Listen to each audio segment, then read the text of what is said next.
Mis2 sulfat eritmasiga qaysi moddani qo'shganimizda ko'k rangli cho'kma hosil bo'ladi? Berilishini yozib olamiz.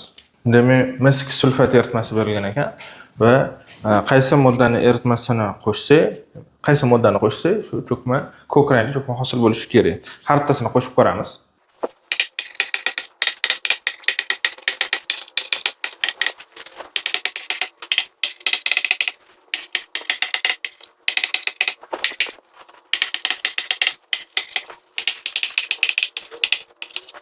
Demak, reaksiyasini har birini yozib oldik.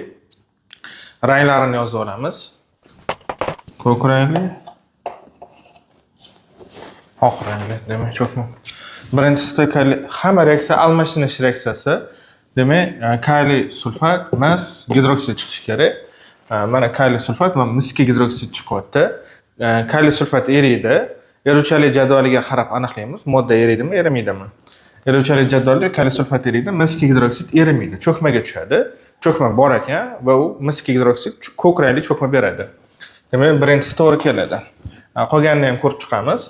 Seziy nitratga qo'shadigan bo'lsak, mis2 nitrat va seziy sulfat chiqadi. Seziy sulfatdan mis2 nitrat ham kelasi ham eriydi. Eruvchalik jadvaliga qaraydigan bo'lsak, demak, cho'kma yo'q. Bizga cho'kma tushadigani kerak. Demak, bu bo'lmaydi, to'g'ri kelmaydi. Natriy xloridga qo'shadigan bo'lsak, demak, koeffitsiyenti 2. mis2 xlorid bilan natriy sulfat chiqadi. Ikkalasi ham eriydi. Eruvchalik jadvaliga qaraydigan bo'lsak, cho'kma tushmas ekan. Demak, bu bo'lmaydi. Bu ham bariy bramidga qo'shadigan bo'lsak, mis2 bramid bilan bariy sulfat chiqadi. Bariy sulfat cho'kma, oq rangli cho'kma. Bizga ko'k rangli cho'kma tushishi kerak. To'g'ri kelmaydi.